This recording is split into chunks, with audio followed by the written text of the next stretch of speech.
Hello दोस्तों, जय हिंद। जैसा कि आप सबको पता होगा,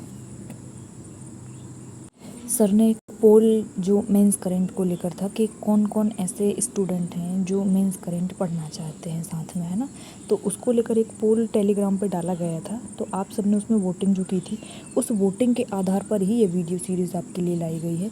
इसमें क्या पढ़ेंगे हम? इसमें मेंस करंट पढ़ेंगे। देखो, आप में से बहुत सारे स्टूडेंट ऐसे होंगे जिनके दिमाग में एक बात रहती है कि मेंस करंट कैसे पढ़ा जाता है, कहाँ से पढ़ा जाता है और कितना पढ़ा जाता है। उसमें से ऐसे कौन से पॉइंट हैं जो हमारे मेंस करंट के पॉइंट ऑफ व्यू से इम्पॉर्टेंट होते हैं। तो इस वीडियो में आपको वो सभी चीज़ें प्रोवाइड की जाएंगी। इसके लिए आपको कहीं पर भी परेशान नहीं होना पड़ेगा, है ना।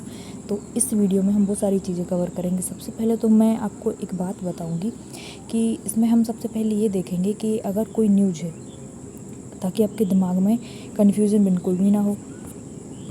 यहाँ से आइए, सबसे पहले मैं आपको ये बताऊंगी कि ये जो न्यूज़ है वो कहाँ लगेगी। तो उसमें पेपर नंबर भी मैं बताऊंगी आपको, और वो पेपर जो 2 पार्ट में है, पार्ट 1 और पार्ट 2, है ना। मतलब कि खंडवा और खंड आपका जो बी, मतलब पार्ट ए और बी ऐसा बटा हुआ है आपका जो पेपर है 2 भागों में, ठीक।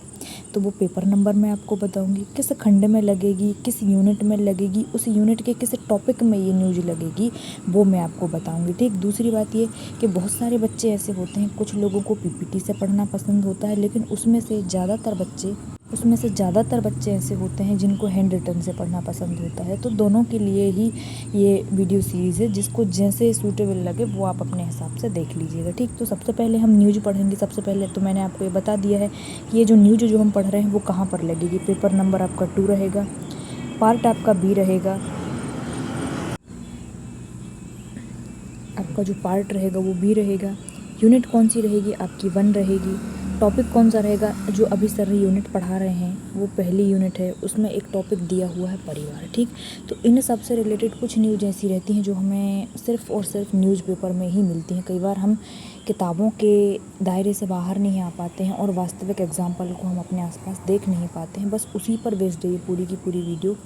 तो चलते हैं हम न्यूज़ की तरफ। न्यूज़ क्या है, सबसे पहले हम ये देख लेंगे। ये एक न्यूज़पेपर का ही है जो आपका परिवार सर्वेक्षण होता है ना, परिवार सर्वेक्षण वाली जो न्यूज़ आती हैं उसमें ही दिया गया है ये सारी चीज़ें। इसलिए मैंने इस न्यूज़पेपर की जो ब्लॉग मैंने उसको यहाँ पर लगा दिया, ताकि आप खुद भी एक बार इसको पढ़ें और अपने खुद के भी कॉन्सेप्ट क्लियर करें कि कोई भी चीज़ उठाकर कहीं पर भी नहीं लगाई जा रही है। वो न्यूज़पेपर की ही बात होती है, कुछ सर्वेक्षण की ही बात होती है जो आपको बताई जाती है, ठीक। तो प्रश्न कैसा बनेगा, सबसे पहले हम एक बात और देख लेते हैं। इसमें प्रश्न आपका जो बनेगा, इस परिवार वाले टॉपिक से प्रश्न क्या बनेगा आपका प्रश्न जो बनेगा, संयुक्त परिवार, या फिर वो परिवार पूछेगा या तो संयुक्त परिवार पूछेगा, या फिर वो पूछ सकता है आपसे कि आधुनिक परिवार में आए परिवर्तन के कारण क्या हैं, ठीक। तो ये अपने आप में एक ज्वलंत मुद्दा होता चला जा रहा है कि क्या कारण है कि आज भी परिवारों में विघटन की समस्या बनी हुई है, ठीक। तो इस तरह का क्वेश्चन वो आपसे पूछ सकता है, और उसके लिए कुछ ऐसे पॉइंट अपन निकाल सकते हैं इस न्यूज़पेपर में से जो अपने मेंस में सीधे सीधे तौर पर ऐड हो सकते हैं। जो चीज़ें हमें बुक्स में नहीं मिलती वो हमको न्यूज़पेपर में मिल जाती हैं कई बार, है ना। तो उसी पर बेस्ड है ये। तो क्वेश्चन आपने देख लिया होगा यहाँ से कि संयुक्त परिवार या फिर परिवार में आए परिवर्तन के कारक क्या हो सकते हैं। कुछ चीज़ें रटी रटाई होती हैं जो हमें बुक्स में मिलती हैं, लेकिन कुछ अलग पॉइंट ऐसे होते हैं जो सिर्फ़ और सिर्फ हमें न्यूज़पेपर में, या फिर जो सर्वेक्षण आता है पारिवारिक सर्वेक्षण जिसे हम कहते हैं परिवार सर्वेक्षण, उसमें मिलती हैं। और उसमें इतनी वास्तविक वाली न्यूज़ मिलती हैं, इतने वास्तविक वाले एग्जाम्पल मिलते हैं जो हमें बुक्स में भी नहीं मिलते हैं, ठीक। तो उसी को देखेंगे हम। सबसे पहले हम न्यूज़ पढ़ेंगे कि न्यूज़ क्या है, ठीक। तो क्वेश्चन आपने यहाँ से देख लिया है कि कैसा क्वेश्चन पूछा जा सकता है और उसमें कैसे लगाएंगे हम अपने पॉइंट। तो बाहरी दखल से परिवार में विवाद, संवाद में समन्वय और संवाद की कमी, ठीक ना। तो कुछ ऐसे पॉइंट बनाने हैं। परिवारजनों में व्यक्तिगत स्वार्थ का लालच बढ़ गया है, इस कारण भी आजकल परिवार में परिवर्तन होता चला जा रहा है। अहंकार भी इसमें एक बड़ी बाधा है। परिवार में बाहरी व्यक्ति की बातों को महत्व देकर घर वालों की उपेक्षा करना, ठीक। इसमें इससे परिवार के लोगों में कुंठा का जन्म ले, मतलब अंदर व्यक्ति ना कुंठित होता रहता है और अपनी बात को व्यक्त नहीं कर पाता है, ठीक। सहन शक्ति की कमी, अपनी बातों को महत्व देना भी परिवार के विवाद का कारण बन रहा है। कुछ लोग आपने देखा होगा परिवार में, प्रत्येक परिवार में एक व्यक्ति ऐसा निकल के आ जाता है, वो सिर्फ अपनी ही बातों को रखना जानता है, मतलब अपनी बात को सिद्ध करने के लिए एड़ी चोटी का जोर लगा देंगे, लेकिन जब बात सामने वाले की सुनने की आती है तो अपने कानों को कुंद कर लेते हैं, दिमागों को कुंद कर लेते हैं। ठीक, तो कुछ ऐसे व्यक्ति भी सामने आते हैं। ठीक, तो समन्वय व संवाद की कमी, अब इधर इस वाले पेज से देख लेते हैं कि समन्वय और संवाद की कमी भी पारिवारिक विघटन का एक कारण बना हुआ है। परिवार में विवाद का कारण, ठीक, एक कारण ये भी हो गया कि मोबाइल टीवी में व्यस्त रहने से आपस में समय न दे पाने के कारण भी कई बार परिवार का विघटन सामने आ रहा है। परिवार के लोग अहंकार के कारण भी अपनी परेशानी साझा नहीं करते। हालात यह है कि आर्थिक युग में परिवार में बुजुर्गों की उपेक्षा की जा रही है। ठीक, यह वाकई चिंताजनक स्थिति है और ये स्थिति जो है वो क्या है भैया, परिवार सर्वेक्षण के अनुसार बताई जा रही है।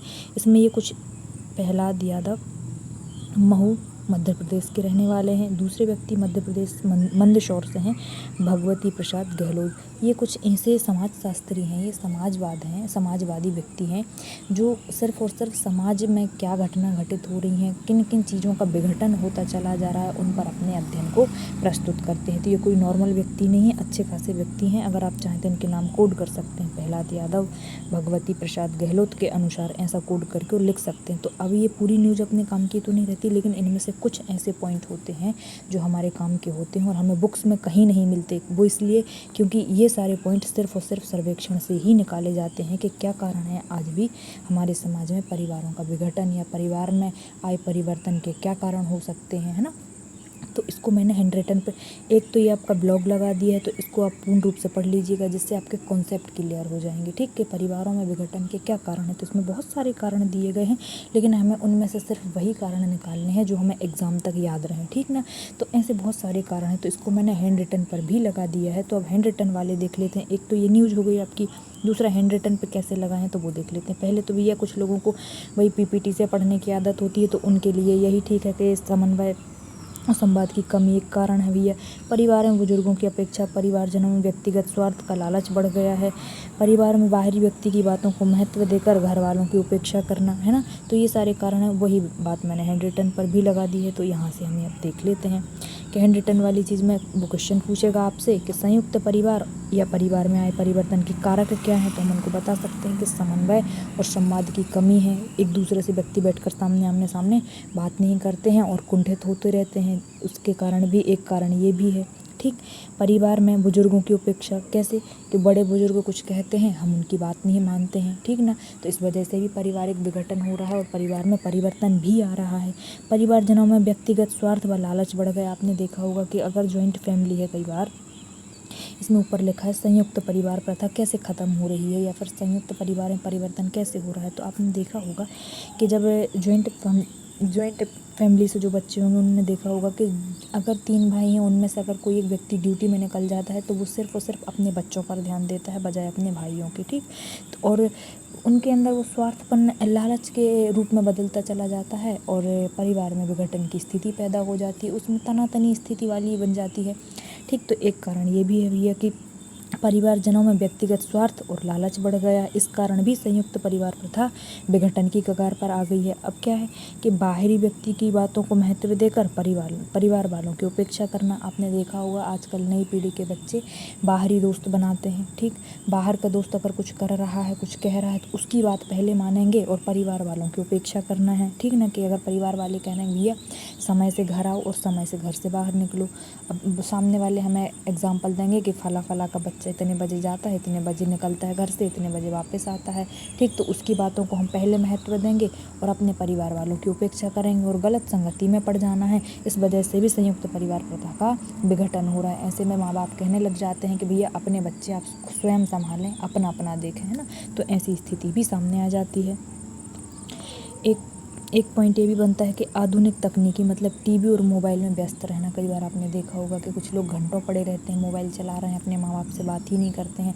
कुछ लोग अपनी समस्या का समाधान ही मोबाइलों पर ढूंढ रहे होते हैं, माँ बाप को कुछ कहते ही नहीं है। ठीक ना, तो ये जो आधुनिक तकनीक है, ज़रूरत से ज़्यादा इंटरनेट का इस्तेमाल करना, ज़रूरत से ज़्यादा टीवी देखना, ज़रूरत से ज़्यादा इंस्टा और ये जो आपकी बाकी की सोशल साइट्स पर एक्टिव रहने से कई बार व्यक्ति के पारिवारिक विघटन का कारण भी बनता है। कुछ लोग पता चल रहा है 24 घंटे मेहनत कर रहे हैं अपने परिवार को आगे ले जाने के लिए, पता चल रहा है कुछ लोग मोबाइल चलाने में ही दिन व्यतीत कर रहे हैं, और अगर उनको इस बात पर डांटा जाता है तो उनके मन खराब होते हैं और वो अपना अपना अलग अलग हिस्सा बना के और कहने लग जाते हैं कि भैया हमें हमारा हिस्सा दो, हम अपने हिसाब से चलेंगे। तो कई बार ये कारण भी आज के टाइम पर देखा जा रहा है कि आपकी जो आधुनिक तकनीकें हैं, टीवी, मोबाइल, कंप्यूटर, गेम्स खेलना और सोशल मीडिया पे ही लगे रहना, है ना, तो ये कारण भी आजकल पारिवारिक परिवर्तन का कारण बन रहा है। तो ये कुछ ऐसे पॉइंट हैं जो हमें बुक्स में बिल्कुल नहीं मिलते हैं, ये सिर्फ सर्वेक्षण में ही मिलते हैं।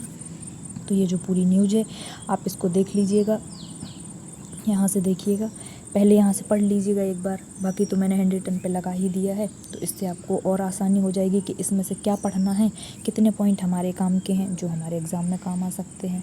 तो एक बार यहाँ से न्यूज़ पढ़िएगा, यहाँ से आपके कॉन्सेप्ट क्लियर हो जाएंगे, और जिनको यहाँ से पढ़ना हो भाई तो वो यहाँ से पढ़ लीजिएगा, वरना फिर मैंने इसको हैंड रिटन पर लगा दिया। अब ये वीडियो इतनी छोटी क्यों है और एक ही टॉपिक पर क्यों बनाई गई है, क्योंकि आगे की जो वीडियो होंगी वो आपके व्यूज़ के ऊपर ही डिपेंड करेंगी, तब जाके ये वाली वीडियोज़ आपको आगे मिल पाएंगी। ठीक है, तो आप लोग देखिएगा और अपने व्यूज़ दीजिए भाई, और कमेंट भी करिएगा कि आपको ये सीरीज़ कैसी लग रही है, इसको आगे बढ़ाया जाए या ना बढ़ाया जाए, है ना। तो ये सब आपके ऊपर ही डिपेंड करता है। मिलते हैं नेक्स्ट वीडियो में। Thank you.